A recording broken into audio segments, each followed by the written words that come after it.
নমস্কার। শুরু করছি আজকের গল্প শীর্ষেন্দু মুখোপাধ্যায়ের যতীনবাবুর চাকর। সঙ্গে থাকুন। ভালো লাগলে চ্যানেলটি সাবস্ক্রাইব করুন, লাইক করুন, শেয়ার করুন। শুরু করছি আজকের গল্প যতীনবাবুর চাকর। যতীনবাবু পানুকে খুব ভালো করে চেনেন না, এ কথা ঠিক। যতীনবাবুর দোষ নেই, তার মেলার লোক লস্কর, মেলাই মুনিশ, দারোয়ান, চাকর বাকর, এর মধ্যে পানু কোনজন তা তার না জানার হক আছে। তবে কিনা যতীনবাবুর 2টো কুকুর, 7টা গাই, গোটা 7 ছাগল, 55টা হাঁস, 70টা মুরগি, 17টা খরগোশ, 7টা পোষা পাখি, আর যতীনবাবুর প্রায় 100 বছর বয়সী দিদিমা কুসুম দাসী পানুকে ভালোই চেনে। তবে তারা আরও অনেককে চেনে, আবার পানুকেও চেনে। পানু যদি বলে আমি যতীনবাবুর চাকর, তাহলে কথাটা মিথ্যে হয় না, আবার সত্যিও হয় না। মাস গেলে পানু যে 80টা টাকা মাইনে পায়, তা যতীনবাবুর তহবিল থেকেই তো আসে। দুবেলা পানু যে পাহাড় প্রমাণ ভাত পেটের মধ্যে স্বাদ করায়, তাও বটে যতীনবাবুরই ভাত। তবু সত্যি কথা বলতে গেলে বলতে হয়, পানু হলো গে চাকরের চাকর। যতীনবাবু তাকে চেনেন না, তার মাথার উপর ছড়িও ঘোরান না। তাকে হুকুম তামিল করতে হয় সত্যরামের। সত্যরাম এ বাড়ির যত চাকর বাকর আর কাজের লোকের ছড়িদার। সত্যরামের যা দাপট তা কহতব্য নয়। সত্যরামও বটে যতীনবাবুর এক চাকরি, কিন্তু সে কথা মনে আনাও পাপ। সে এখন যতীনবাবুর মেলা মেলা টাকা রোজ ছানাঘাটা করে। কাকে রাখবে কাকে ফেলবে তাও সেই ঠিক করে। সেই বাজার সরকার, খাজাঞ্চি, আরও কত কি। পানু শুধু জানে যতীনবাবু নন, তার মাথার উপর সত্যরাম, তার মরা বাঁচা সত্যরামের হাতে। সুতরাং সে হলো গে যতীনবাবুর চাকরের চাকর। এ বাড়িতে পানু ঢুকেছিল ছুঁচ হয়ে, তবে ছুঁচেই রয়ে গেছে, ফাল আর হওয়া হয়নি। সেই ছুঁচ হয়ে ঢোকাটাও এক বৃত্তান্ত। পানু তখনও তো চাকর হয়নি, বাপ বেঁচে। গরিব বটে, তবে বাপ খাটতো পিটতো। পানু আলাই বালাই ঘুরে দিব্যি হেসে খেলেছিল। পানুর তখন বয়সের জোয়ারে চেহারাখানো এমন পাকিয়ে দরকচা মেরে যায়নি। ভারী মিঠে করে বাঁশি বাজাতে পারত। ইচ্ছে ছিল যাত্রাপাটিতে ভিড়ে যাবে, গণের খুব কদর যাত্রার দলে। সেই সময়ে সে পড়ল গন্ধবাবুর খপ্পরে। সে আরেক বৃত্তান্ত। গন্ধবাবুর মেয়ে হলো পারুল, গেছো মেয়ে ছেলে যাকে বলে। জামা ছেড়ে শাড়ি ধরার বয়সের ফাঁকেই সে দুবার 2টো ছোঁড়ার সঙ্গে পালিয়ে গিয়ে ফেরত আসে। কোনো মেয়ে থাকে এরকম, যাকে শেষ অবধি সামলে ওঠা যায় না। সজাত সঘরের একটি যেমন তেমন পাত্র তখন গন্ধবাবুর খুব দরকার, নইলে মান সম্মান থাকে না। তা গন্ধবাবুর মান ইজ্জত বড় কমও তো নয়। উনি ছিলেন যতীনবাবুর তেলকলের ম্যানেজার। গোসাইগঞ্জের হাটে গন্ধবাবু পাকড়াও করলেন পানুকে। 2-4 কথার পরই ধাঁ করে কাজের কথা পেড়ে ফেললেন। বেশ হেঁকেই বললেন, পারুলকে যদি বিয়ে করো তবে আখের গুছিয়ে দেব, চাই কি? তবে আজই কাজে লেগে যেতে পারো। গায়ে খুব গন্ধ মাখতেন বলে লোকটার ওই নাম। আসল নাম রাখাল টাখাল কিছু হবে। তবে গন্ধবাবু বললে 10খানা গাঁয়ের লোক চেনে। বাড়ি এসে যখন পানু তার বাপকে কথাটা বলল, তখন বাবা লাফিয়ে উঠে বলল, আরে বাস, এ তো লটারি জিতেছিস, কালই গিয়ে কাজে লেগে যা। মেয়েটার একটু বদনাম আছে বটে, ও বিয়ের পর 2-4 ঘাত দিলেই সার্বেক্ষণ। কালই গিয়ে কাজে লেগে যা। পানু অগত্যা কাজে লেগে পড়ল। তেলকলের কাজ, গতরের খাটুনি। তবে হবু শ্বশুর মাথার উপর ছিল বলে ভরসাও ছিল দিন ফিরবে।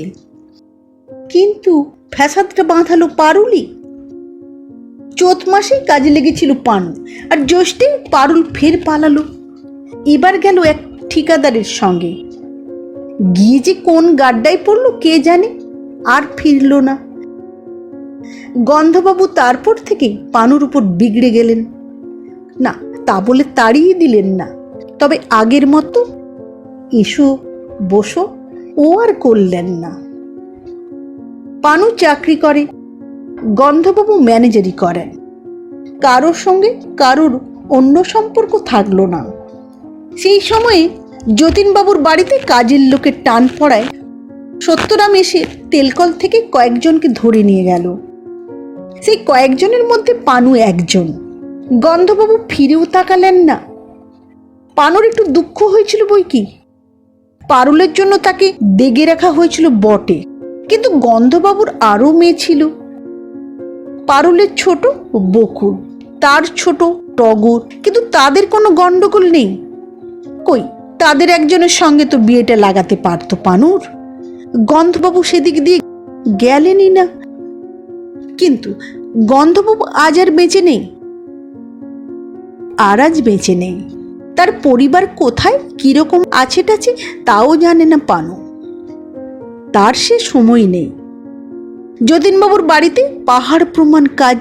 সত্যরাম আবার কারো বসে থাকা পছন্দ করে না। যতীনবাবুর দুটো মহল, একটা অন্দর আর একটা বার। অন্দর মহলে যারা যাতায়াত করে তারা সত্যরামের পেয়ারের লোক।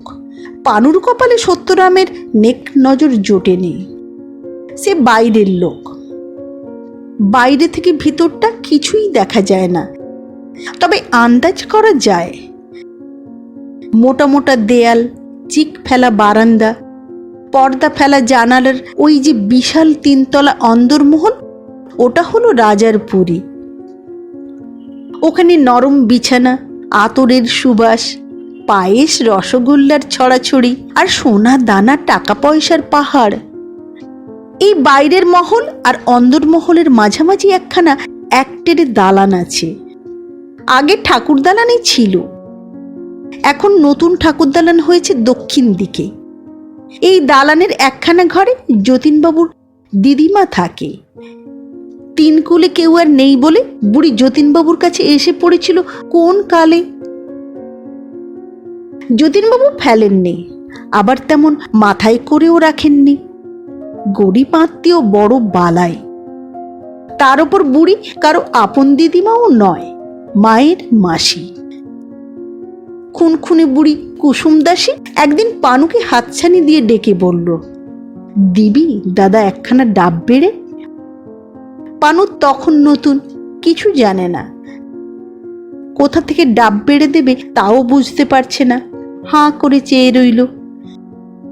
বুড়ি বলল, আমি যতীনের দিদিমা। যা, ওই পুবের ঘরের পিছনে যে গাছগুলো আছে সেখান থেকে একটা পেড়ে আন, আজ একাদশী। যতীনবাবুর দিদিমা। পানুর চোখ বড় বড় হয়ে গেল। তক্ষুনি গিয়ে তরতরিয়ে গাছে উঠে একটার জায়গায় চারটে পেড়ে আনলো। কুসুম দাসী খুব খুশি, কত আশীর্বাদ করলো। ফলে আজ পানুর রাজা গজা হওয়ার কথা, সে তো হয়নি। সে তার উপর ডাব পাড়ার জন্য সত্যরাম এই মারে কি সেই মারে, তবে সে যেই হোক। সেই থেকে বুড়ির সঙ্গে বেশ ভাব হয়ে গেল পানুর। যতীনবাবুর দিদিমার অবস্থা যে তার চেয়ে খুব বেশি ভালো নয় তা বুঝতে পানুর বেশি দেরি হয়নি। তবে বুড়ি মানুষ ভালো।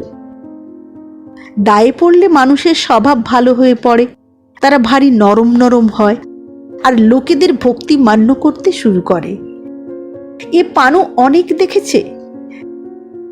যতীনবাবুর দিদিমাও সেই হিসেবেই ভালো। পানুকে খুব ডাক খোঁজ করে, এটা সেটা জোগাড় করে দিতে বলে, আরও লোভ দেখায়। তোর বিয়ে হোক, আমার এক ছড়া 3 ভুঁড়ির মটর দানা হারাচ্ছে, তোর বউকে দেব। পানু হাসে, মটরদানা হাড়খানা আর দিদিমাকে হাতছাড়া করতে হবে না ইহু জন্মে। পারুল সটকে পড়ার পর থেকেই পানু জানে এই ঠনঠনে কপালে বিয়ে আর নেই। খড়কুচুতে বসে কিংবা চুন আর বালি দিয়ে ঝামায় ঘষে কুয়ো পাড়ার শ্যাওলা তুলতে তুলতে কিংবা পুকুর ধারে পাটায় বাবুদের পেল্লায় পেল্লায় মশারি কাচতে কাচতে জীবনটার ওপর যেমন ঘেন্না আসে, তেমনি আবার শিউলি ফুটলে, নলেন গুড় জালের গন্ধ বেরোলে বা কোকিল আচমকা ডেকে উঠলে মনটা ভারী খুশি খুশি হয়ে ওঠে। জীবনটায় আর একটা খুশির তুফান লাগতে পারত যদি সত্যরাম তার উপর খুশি থাকত, কিন্তু সেটা কিছুতেই হয়ে উঠল না। এক একজন থাকে, বেশ আছে, দোষঘাট কিছু করেনি, তবু তার উপর কেউই যেন খুশি হয় না। তাকে দেখলে মুখ বেজার করে ফেলে। পানুরে হয়েছে তাই দশা। পানুর বাপ মারা গেল এই তো সেদিন। খবর পেয়ে পানুর তেমন কিছু বুক তোলপাড় হলো না। গরিবদের তেমন আঠা থাকে নাকি না? বাপের সঙ্গে পানুরও বহু কাল ছাড়কাট হয়ে গেছে, তবু খবর পেলে যেতে হয়, তাই গেল। গিয়ে দেখল 1.5 বিঘে জমি আর আর খোড়ো ঘর সমেত বাস্তুটা জুড়ে থাবা গেড়ে আছে তার ছোট ভাই কানু। রাগে কুকুর যেমন লোক দেখলেই গড়গড় করতে থাকে, তেমনি তাকে দেখেই কানু কেমন যেন গড়গড় করতে লাগলো। বুঝি ভেবেছিল পানু বাপের সম্পত্তির ভাগ চাইবে। চাওয়ার কথা মনেই হয়নি পানুর। সে বড় লোকের চাকর, নজর একটু উঁচু হয়েছে। 1.5 বিঘে জমি আর নড়বড়ে খোড়ো ঘরের ভাগ চাইবার মতো ছোট নজর তার আর নেই। সে কথা কানুকে বুঝিয়েও বলল সে, তবুও কানুর গড়গড়ানিটা থামল না। বউ ছেলে মেয়ে নিয়ে তার বেশ ফাঁদানো সংসার, এখানে ভাগিদার জুটলে তার বিপদ। সে তো আর সুখে নেই। তবে ছোঁড়াটা বরাবরই খারাপ ছিল। মদ টদ খায়, জুয়া খেলে, বউকে ধরে পেটায়, বাপকে ঝাড় দিত মাঝে মাঝে। পানু ফিরে আসার পর সত্যরাম একদিন তাকে পা দাবাতে ডেকে পাঠালো। সত্যরামের পা দাবানো এক মস্ত সম্মানের কাজ, যে সে সত্যরামের পায়ে হাত ছোঁয়াতে পারে না। যারা পারে তাদের নির্ঘাত 10-20 টাকা বেতন বেড়ে যায়, আর তারা নেকনজরিও থাকে। পানুর ভারী আহ্লাদ হয়েছিল সত্যরামের ডাক পেয়ে, কিন্তু পা দাবাবে কি?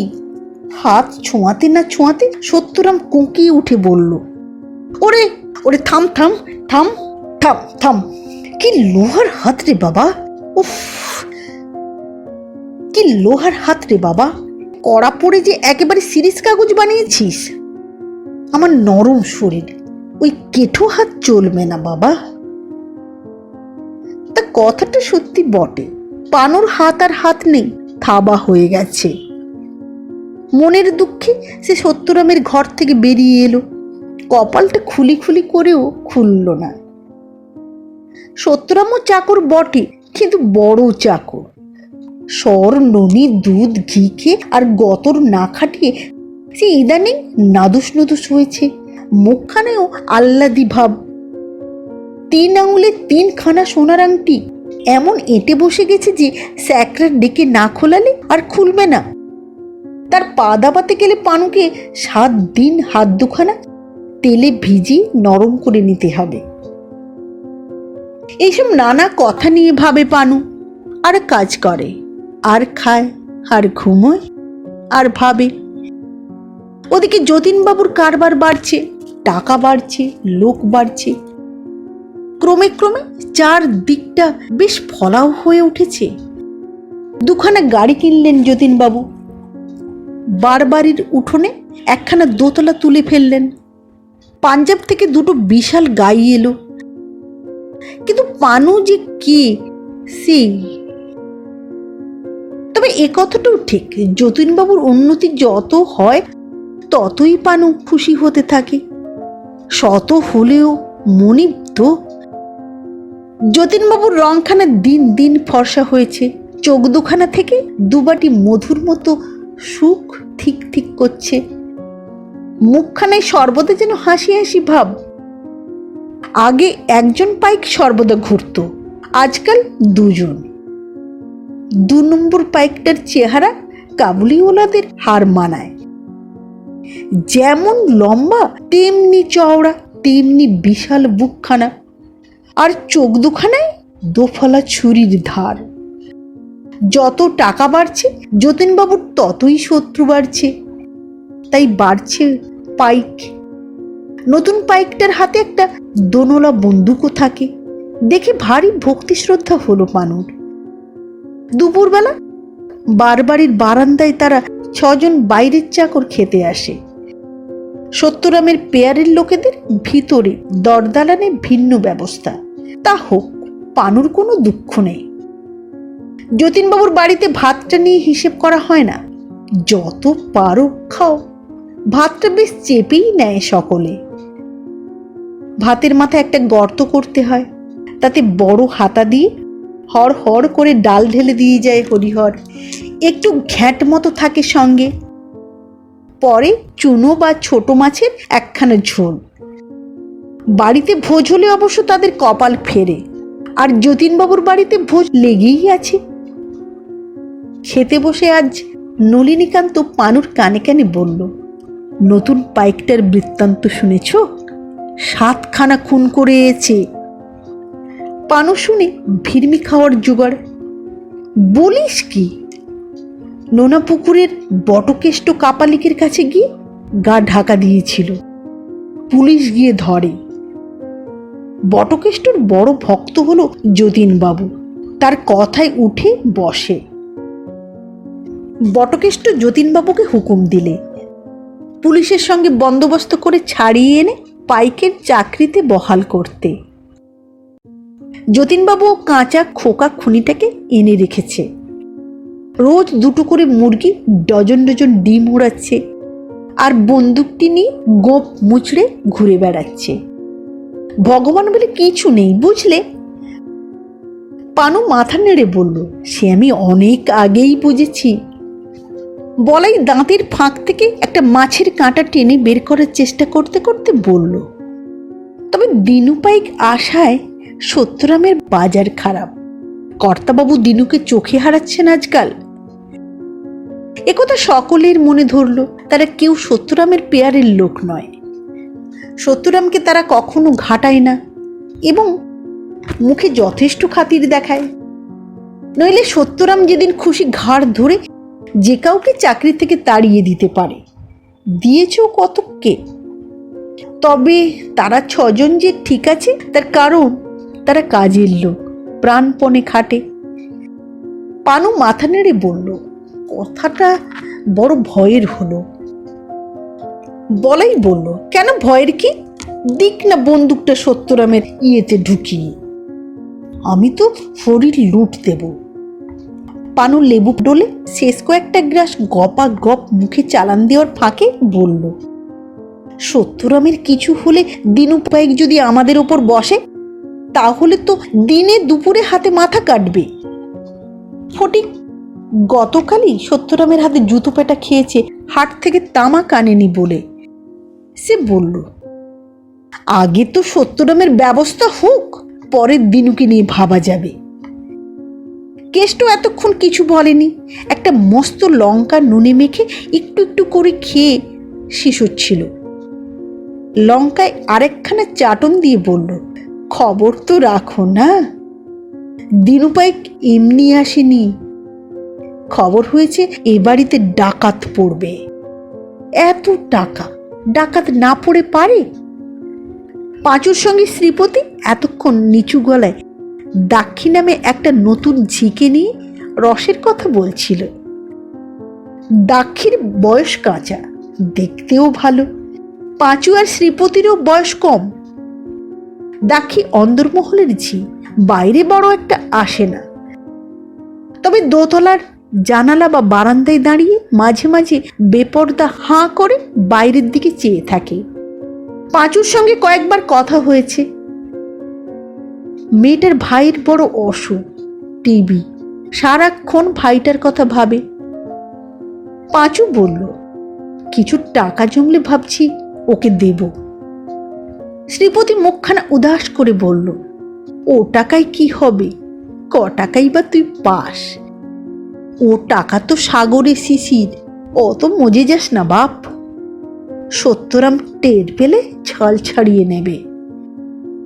সবাই যে যার থালা নিয়ে ঘিরে পুকুর পাড়ে মাজতে বসলো। খেয়ে উঠে পানু একটু চিন্তিতভাবে ঘরে এলো। দিনু পাইককে নিয়ে তার যেন খুব চিন্তা হচ্ছে। যদিও কোনোদিন কথাবার্তা হয়নি, এমনকি চোখাচোখিও ভালো করে নয়, তার নামও যদিও ভালো করে জানেন না, তবু যতীনবাবুর প্রতি একটা দুর্বলতা আছে পানুর। শত হলেও মনিব। খুব ইচ্ছে হয় পানুর একদিন গিয়ে যতীনবাবুকে বলে, আগে আমি আপনার চাকর, আমার নাম পানু। যতীনবাবু হয়তো ভারী অবাক হয়ে বলবেন, ও তাই নাকি? বাহ, বেশ বেশ, এইটুকুই যথেষ্ট। পানু আর বেশি কিছু চায় না। যতীনবাবু কেমন লোক তা জানে না পানু। কেমন আর হবেন, ভালোই হবেন বোধ হয়। ভগবান যাকে এমন ঢেলে দেন, লক্ষ্মী যার ঘরে এমন উথাল পাথাল, তিনি কি আর খারাপ লোক? তাই যতীনবাবুর জন্য পানুর এখন একটু চিন্তা হচ্ছে। দিনু পাইকের মতো খুনের লোককে নিয়ে ঘোরাফেরা কি ঠিক হচ্ছে কর্তাবাবুর? বটকেষ্ট কাপালিকের নাম হলো গে কালীকান্ত। তার সাধন নামে কেউ অবশ্য তাকে ডাকে না, সবাই তার পুরনো নামই বজায় রেখেছে। লোকে বলে সে তার একটা বউকে কুঁয়োয় ফেলে মেরেছে, আর একটাকে গলায় ফাঁস দিয়ে। দুবারই আত্মহত্যা বলে পার পেয়ে যায় বটকেষ্ট। নোনা পুকুরে শ্মশানে এখন তার সাধন পেট।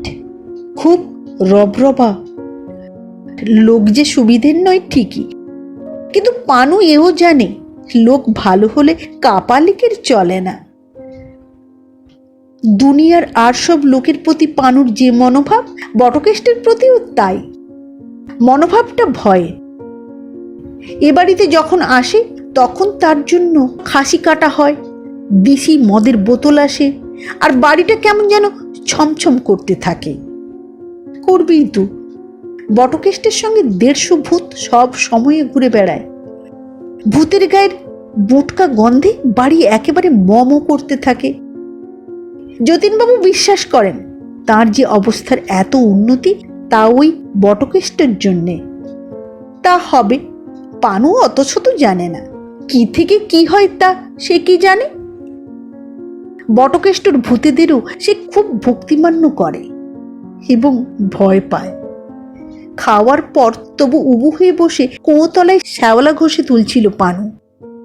শীতকাল, রোদ পশ্চিমে হেলেছে, সেই রোদে একটা ছায়া পড়ল তার গায়ে।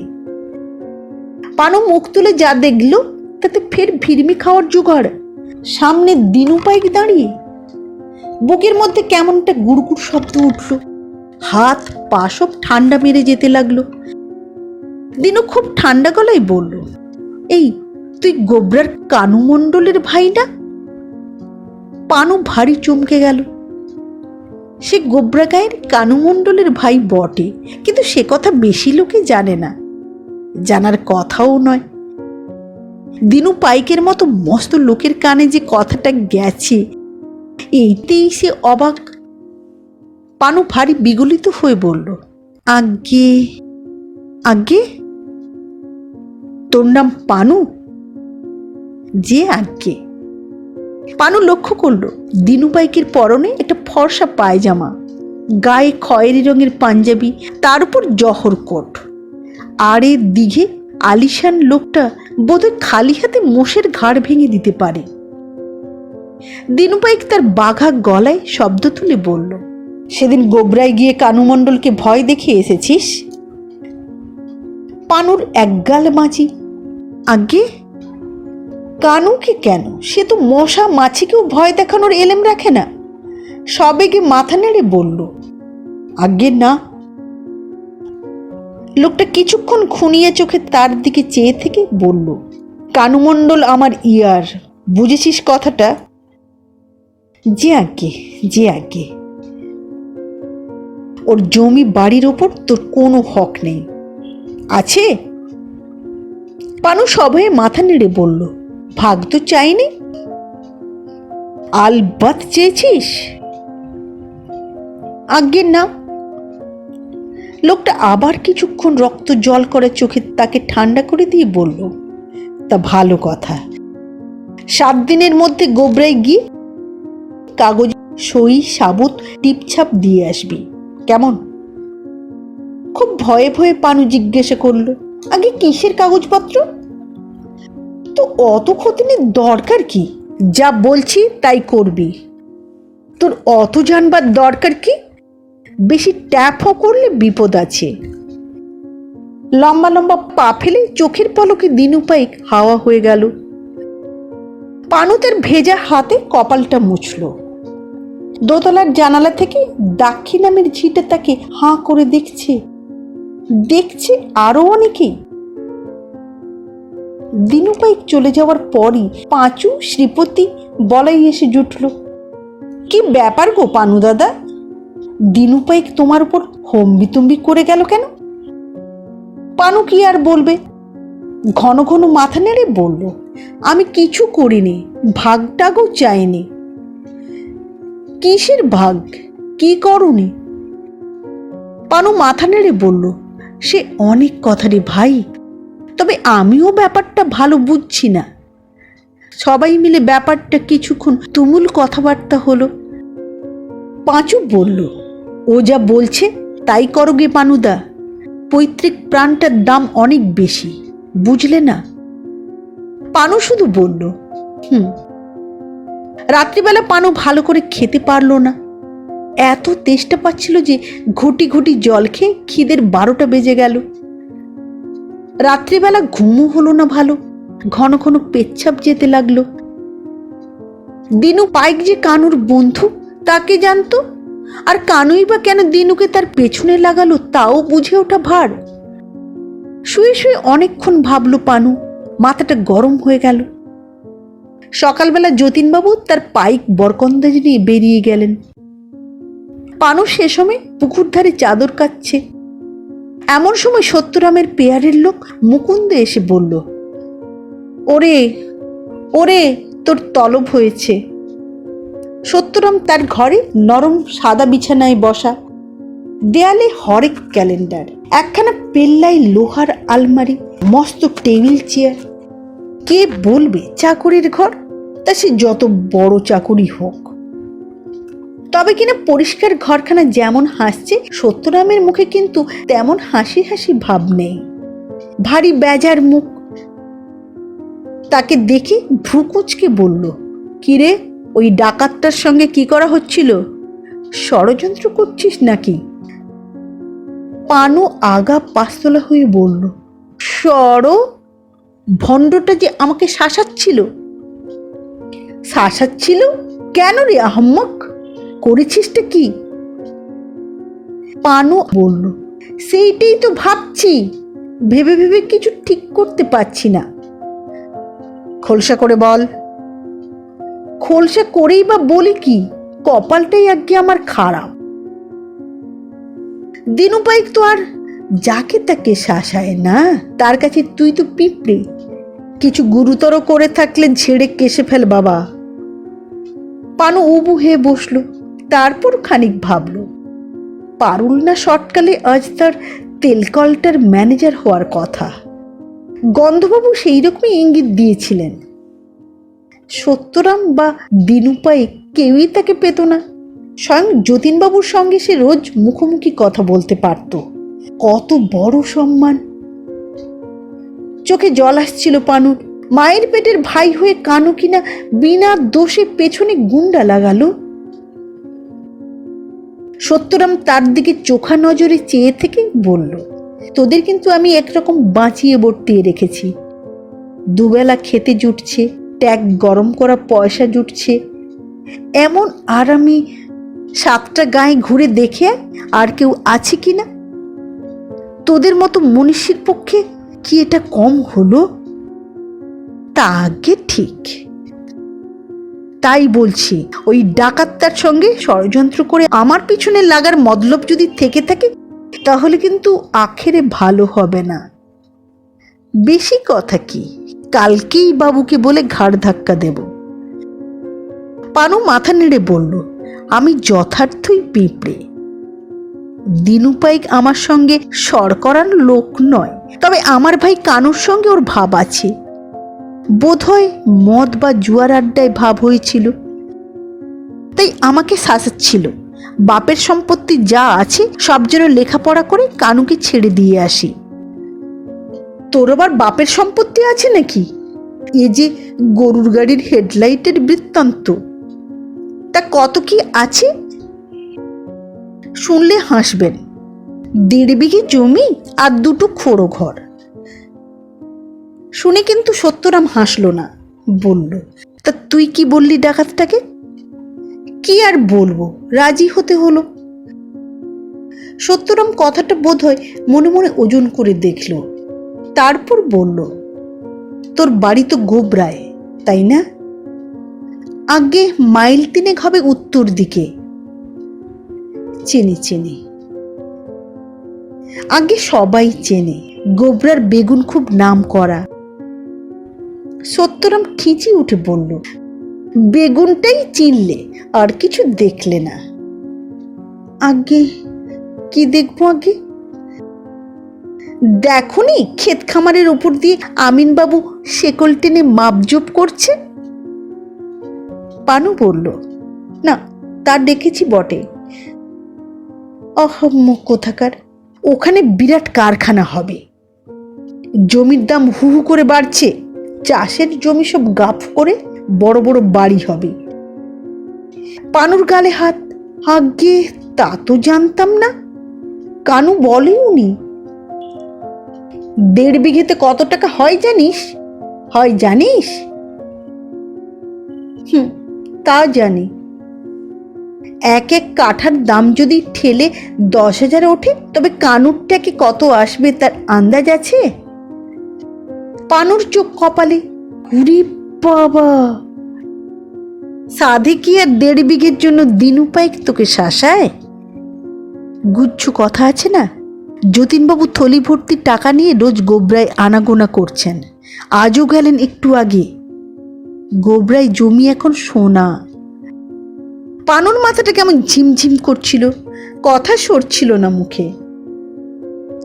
সত্যরাম করুণার সুরে বলল, যা কাজ করগে যা, ভেবে চিনতে একটা কিছু মাথায় এলে বলবক্ষণ তোকে। যা কাজ করগে যা। দিনু পাইক যে মোটে 7 দিন সময় দিয়েছে, কাগজপত্র সব তৈরি, গিয়ে শুধু টিপছাপটা দিলেই হয়। সত্যরাম উদার গলায় বলল, জাত সাপে ধরলে তো আর বাঁচন নেই রে। টিপছাপ দিতে হলে দিবি, তবে একেবারে ফাঁকিতে পড়তে যাবি কেন? 2-4 হাজার চেয়ে বসবি। আর যদি মারে? মারবে তো বটেই, তোর আবার ওয়ারিশও নেই যে, তুই মরলে কেউ দাবিদার দাঁড়াবে না। না, তোর কপালটাই খারাপ দেখছি। পানু উঠল। সত্যরামের মুখ চোখে দুশ্চিন্তার ছাপটা তার ভালো লাগছে না।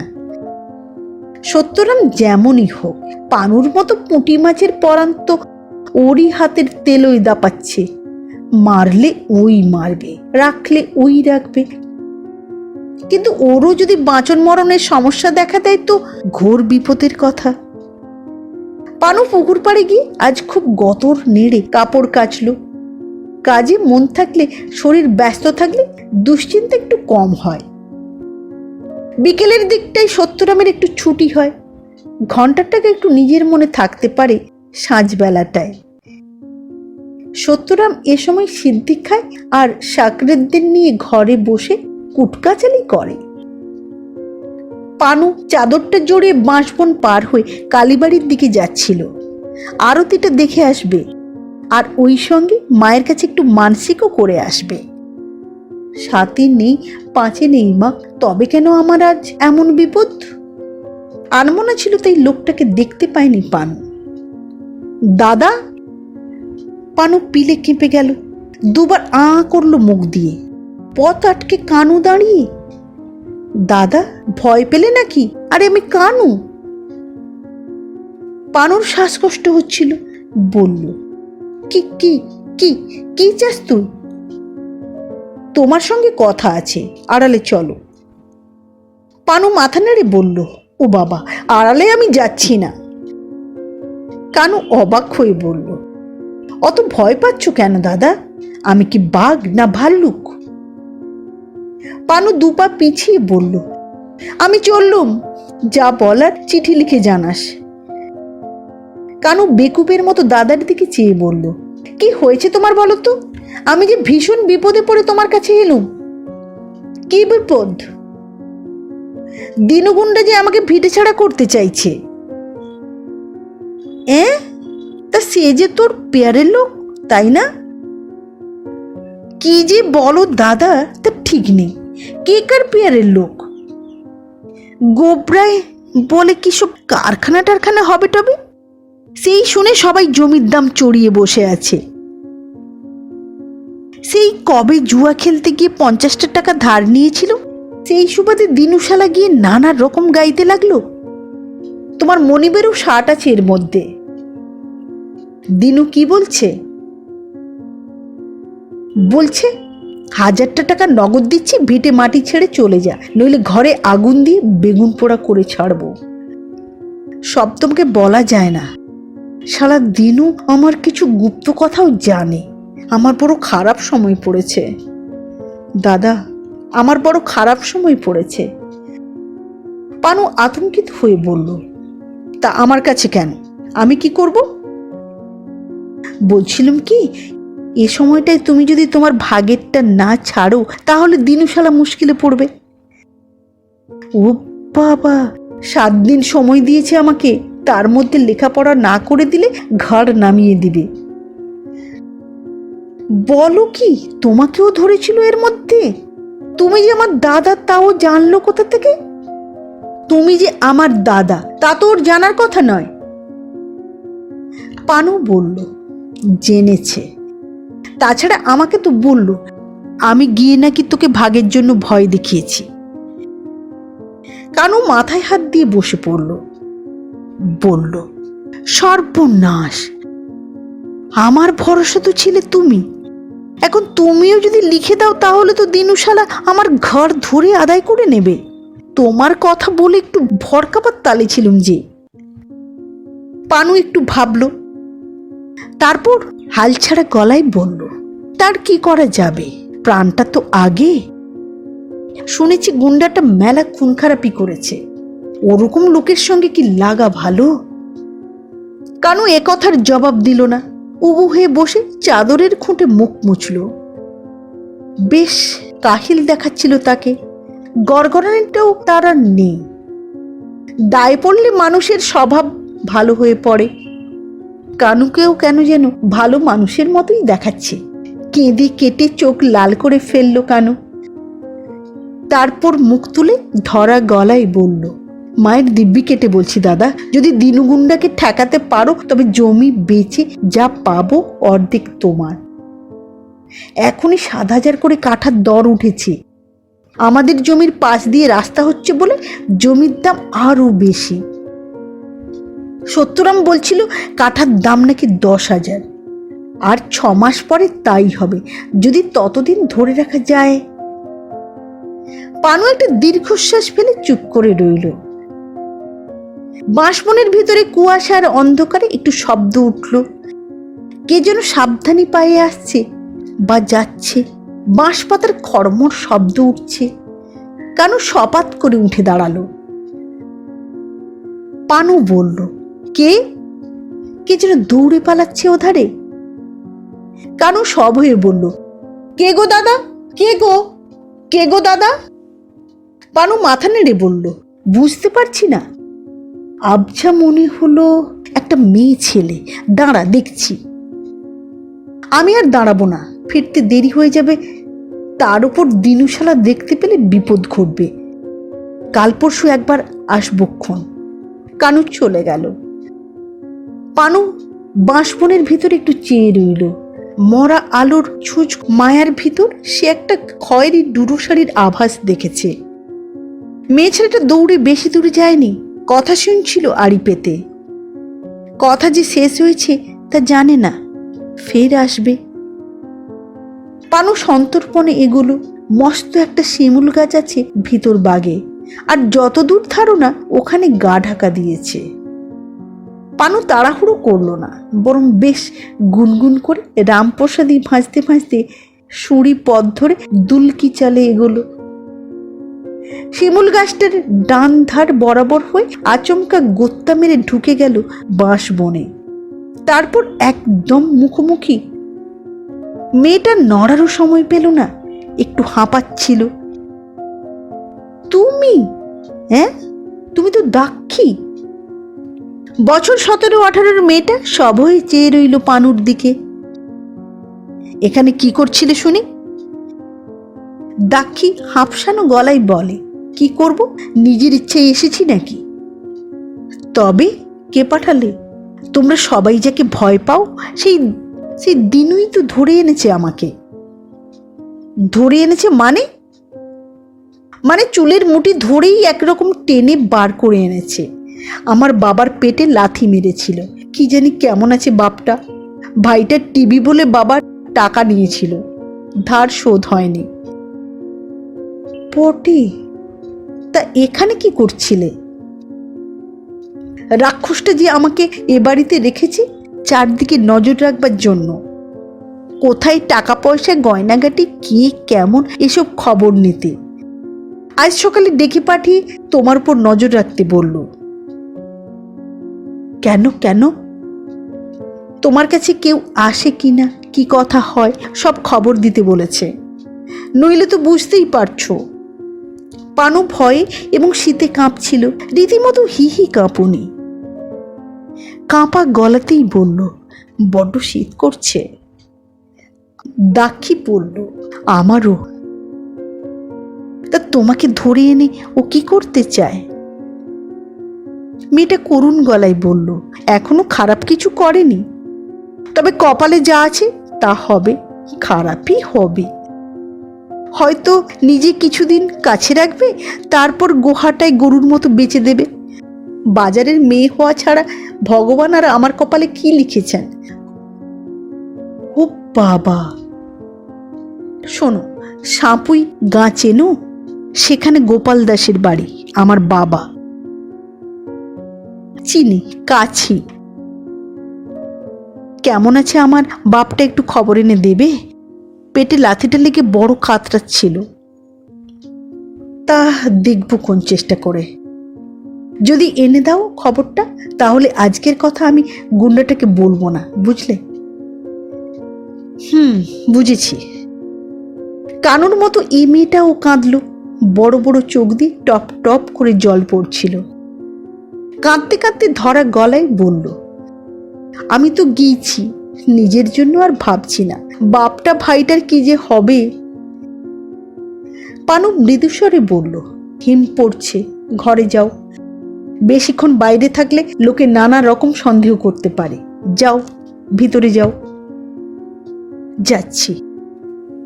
মেয়েটা চলে গেল। বাঁশবাগানে স্তব্ধ হয়ে দাঁড়িয়ে রইল পানু। হাত পায়ের কাঁপুনি কমেছে, কিন্তু ভয়টা তার শরীরকে কাট করে রেখেছে। কিছুক্ষণ পানু নড়তে পারল না। বাঁশবনের ভিতর দিয়ে কারা আসছে, টর্চ জ্বলছে মাঝে মাঝে, কথা কইছে। যতীনবাবু হবেন না।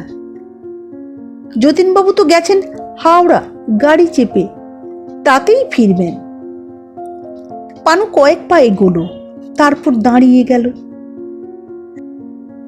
যতীন বাবুই, সঙ্গে বিভীষণ, দিনু পাইক এবং আরো কজন। জমিজমা বিষয় আশয়ের কথাই হচ্ছে। পানু আর এগোলো না, দাঁড়িয়ে ভাবতে লাগলো। অনেকক্ষণ ভাবলো, তারপর একটা দীর্ঘশ্বাস ছেড়ে ফিরে এলো ঘরে। ঘটনাটা ঘটলো একটু বেশি রাতে। খেতে যাবে বলে 6 চাকর তৈরি হচ্ছে। 5 গাড়ু নিয়ে মাঠে গেছে। শ্রীপতি রান্নাঘর সেরে এসে হাত মুখ ধুচ্ছে। কেষ্ট টেমির আলোয় গোপাল ভাঁড় পড়ে শোনাচ্ছে সবাইকে, বেশ একটা ফুর্তির ভাব। হঠাৎ দিনু এসে ঘরে ঢুকলো। বিশাল চেহারাখানা যেন ঘর ভরে দাঁড়ালো। পানুর দিকে রক্ত জল করা চোখে একটুক্ষণ চেয়ে থেকে বলল, কে এসেছিল তোর কাছে? পানু থতমত খেয়ে বলল, কই না তো। জিভ টেনে বের করে নেব। কে এসেছিল? পানুর মাথাটা টাল খেল। দাক্ষী কি বলে দিল শেষে? কথা দিয়েছিল বলবো না। পানু মাটির দিকে চেয়ে বলল, কানু। বটে, পরামর্শ হলো ভাইয়ের সঙ্গে। হঠাৎ পানু একটু হাসলো, বলল, দু ভাইয়ে ঠিক করলুম জমিটা আমরা হাতছাড়া করছি না। বটে বলে একটা বাঘা গর্জন ছাড়ল দিনু। পানু চমকালো না, উঠে দাঁড়ালো। দাক্ষী কথা রাখেনি, সেইটাই তার মনে বড় বাজছে। খিদেটা পেট থেকে খাঁখা করে পেট থেকে উঠে আসছে বুকে। মনে পড়ছে পারুল তাকে বিয়ে করবে না বলে সটকে পড়েছিল কার সঙ্গে। সব মিলেমিশে আজ পানুর মাথাটা গোলমাল। সে একেবারে সামনে সামনে দিনুর মুখোমুখি দাঁড়িয়ে বলল, তুমি বড় বেচাল লোক হে, বড় পাপী। খুন করো, মেয়ে মানুষকে ধরে আনো, লোকের জমি জমা কেড়ে নাও। কথাটা শেষ হলো না, দিনু একখানা থাপ্পড় তুলল, একেবারে আকাশ সমান উঁচু। পানু যতীনবাবুর বাড়ির বড় বড় মশারি আর কাপড় কাছে, খড় কুচোয়, ঘন্টার পর ঘন্টা কলপাড়ের শ্যাওলা তোলে, জম্মের শোধ ভাতের পাহাড় সাঁত করার ভিতরে। হাত পা পাকে দড়ির মতো হয়ে গেছে ঠিকই, কিন্তু ভারী পোক্ত শরীর। শীতে গ্রীষ্মে রোদে জলে একেবারে সই। কোদাল কুড়ুলে তার চমৎকার হাত। মাঝারি মাপের পাটের দড়ি কতবার টেনে ছিঁড়েছে। দিনুর চটটা নামবার আগেই থাপ্পড়টা পানু কষালো। সে এমন থাপ্পড় যার কহতব্য নয়। দিনু পাইক চটটা নিরীহভাবে নামি নিজের গালে হাত বোলাতে লাগলো অবাক হয়ে। মুখে কথা নেই, এত অবাক। পানু সামনে দাঁড়িয়েই রইল, বলল, আমরা বাবুর পেয়ারের চাকর নই, বুঝলে? খেটে খাই, আমাদের প্রাণের ভয় থাকলে চলে না। দিনু দাঁতে দাঁত ঘষ্টালো। তারপর পটাং করে গায়ের গরম চাদরখানা খুলে ফেলে দিয়ে দুটো মুগুরের মতো হাত বাড়িয়ে চেপে ধরল পানুকে। তারপর কি যে কি হলো পানু বলতে পারবে না, কিন্তু লড়াইটা বেশিক্ষণ চলেনি। একসময় সে দেখে খুবই অবাক হলো যে সে অর্থাৎ পানু দিনু পাইককে উপর করে ফেলে তার চুলের ছুঁটিটা ধরে মাথাটা চৌকাটে ঠুকছে আর বলছে, মোর মোর মরে যাওয়া। শ্রীপতি পাঁচুরা এসে না ছাড়ালে দিনুকে মরতেই হতো। তবে মরার চেয়ে কম হলো না। দিনুকে তো রাত্রেই, দিনুকে গরুর গাড়িতে 3 মাইল দূরে হাসপাতালে পাঠাতে হলো রাত্রেই।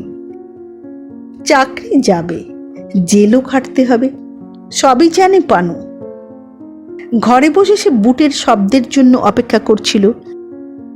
তার চারদিকে 5 জন বাইরের চাকর, মুখ গম্ভীর, কথা নেই। ঠিক এই সময়ে সত্যরামকে সঙ্গে নিয়ে যতীনবাবু ঘরে এসে ঢুকলেন। তটস্থ হয়ে সকলে উঠে দাঁড়ালো। যতীনবাবুর মুখখানা গম্ভীর। সকলের দিকে একে একে চেয়ে দেখে সত্যরামকে জিজ্ঞাসা করলেন, এদের মধ্যে কোনজন? আজ্ঞে এই যে, বলে সত্যরাম তাড়াতাড়ি পানুকে দেখিয়ে দিল। যতীনবাবু কাশ্মীর শালের ভিতর থেকে তার ডান হাতখানা বের করলেন। ঘরে হ্যারিকেনের আলো, তা সেই আলোতেই হীরের আংটি ঝিঁকিয়ে উঠল। আর কি ফর্সা হাত! নিজের থুতনিটা খামোখা একটু চুলকালেন যতীনবাবু। তারপর বললেন, ও। তারপর চারদিকটা একটু ঘুম ঘুম চোখে একটু তাকিয়ে নি সত্যরামের দিকে তাকিয়ে বললেন, এ ঘরটা একটা বিশ্রী গন্ধ, তাই না?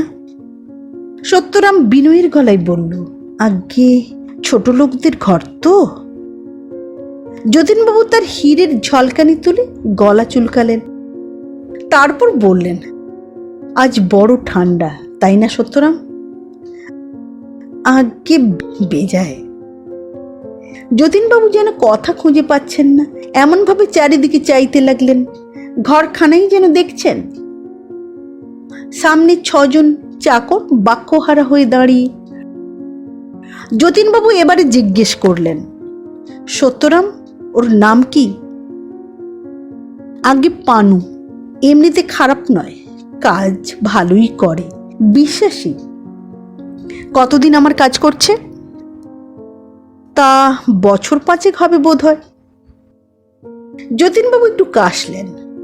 এইসব হীন চাকরদের সঙ্গে তিনি কখনো কথা বলেননি, কিভাবে বলবেন তা বোধ হয় ভেবে পাচ্ছিলেন না। তাই অসহায়ের মতো সত্যরামের দিকে চেয়ে বললেন, ওর কি আমাকে কিছু বলবার আছে সত্যরাম? ও কথা বলছে না কেন?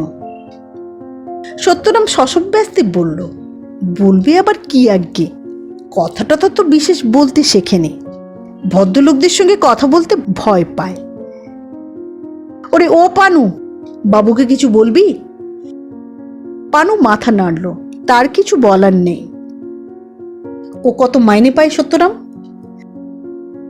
আজ্ঞে 80 টাকা, এ বাজারে কম নয়, খায়ও মেলা, হরে দরে 500-700 পড়ে যায় আজ্ঞে।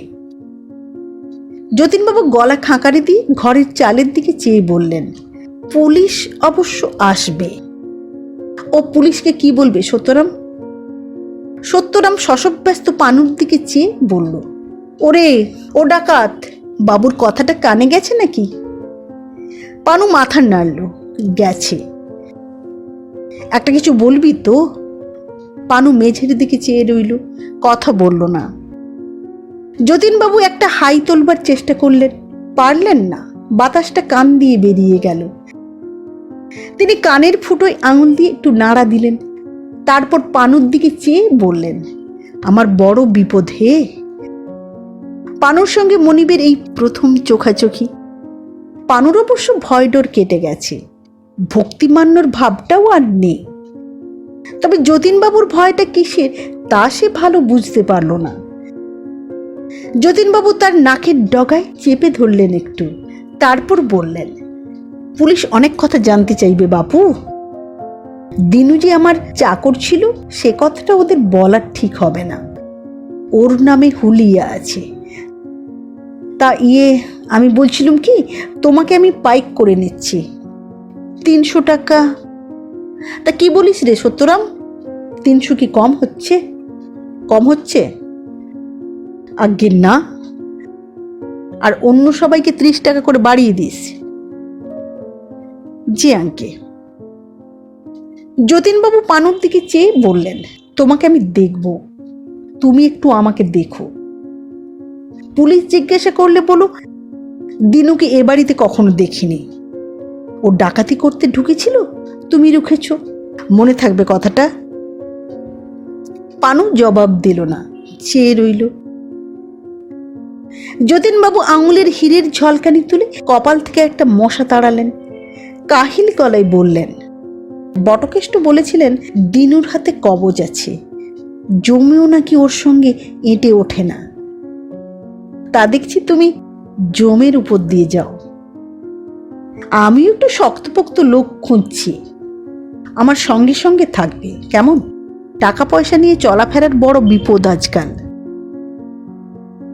জীবনে প্রথম মনিবের সঙ্গে কথা বলল পানু, কিন্তু যেমনটি বলার কথা তেমনটি তার মুখ দিয়ে বেরোলো না, পেট থেকে যেন আপনা আপনি বেরিয়ে এলো। আগে বাবু মশাই, চাকর হয়ে আর থাকা চলে না। যতীনবাবু ভারী অবাক, কেন? আগে চাকর হয়ে থাকলে নিজেকে ঠিক মতো চেনা যায় না কিনা? যতীনবাবু একটু অপ্রস্তুত, হিরে শুদ্ধ হাতটা শালে চাপা দিয়ে বললেন, তোমার বোধহয় খুব অযত্ন হয়েছে এ বাড়িতে। আগে তা তো ভালোই হয়েছে, ভগবান ভালোই করেন, তবে আমার আর চাকর হয়ে থাকতে ইচ্ছে করছে না, আমি বাড়ি যাব। যতীনবাবুর ফর্সা মুখটা একটু লাল হলো। সত্যরামের দিকে চেয়ে বললেন, ওকে 500 করেই দিস রে সত্যরাম। আর চাকরের মতো নয়, বাড়ির ছেলের মতোই থাকবে, বুঝলি? সত্যরাম বলল, যে আজ্ঞে। পানু একটু হাসলো, তারপর চাকরের পক্ষে বেমানান গলায় বলল, আজ্ঞে না বাবু মশাই, আপনার অনেক নুন খেয়েছি, পুলিশকে যা বলার বলবক্ষণ, ও নিয়ে ভাববেন না। আমার কিছু টাকা জমেছে, দেশে গিয়ে ঘর তুলব, 2 ভাইয়ে থাকবো। যতীনবাবুর হিরে আবার চমকালো, উনি হাঁটু চুলকালেন। পানু বলল, টাকা পয়সা না বাবু মশাই, তবে একটা জিনিস চাই। দাক্ষী যদি রাজি থাকে তবে ওকে নিয়ে যাব, বিয়ে করব। যতীনবাবু অবাক হয়ে সত্যরামের দিকে তাকালেন। দাক্ষীকে? নতুন একটা ঝি আজ্ঞে, ভারী কাঁদুনে, সারা দিন কাঁদে। যতীনবাবু ভ্রুকুঁচকে বললেন, একে বিয়ে করতে রাজি হবে? খুব হবে আজ্ঞে, ওর বাপ রাজি হবে। ভোরবেলা কুয়াশায় মাখা ক্ষেতের ভিতর দিয়ে আগু পিছু 2টি প্রাণী এগিয়ে চলেছে, দুজনেরই বগলে পুঁটলি। মাঝে মাঝে ফিরে চাইছিল পানু, ছুরিটা পিছিয়ে পড়ছে বারবার। দাক্ষী চোখ নাবিয়ে নিচ্ছিল লজ্জায়। মরণ, গুন্ডাটা তাকাচ্ছে দেখো, যেন গিলে খাবে। দুজনেরই আজ মনে হচ্ছে আকাশটা কত বড়, পৃথিবীটা কি বিশাল, আর বেঁচে থাকাটা কত ভালো। নমস্কার। ভালো লাগলে সাবস্ক্রাইব করুন, লাইক করুন, শেয়ার করুন, সঙ্গে থাকুন। আবার দেখা হবে আগামী পর্বে একটি নতুন গল্প নিয়ে। আজকের মতো নমস্কার।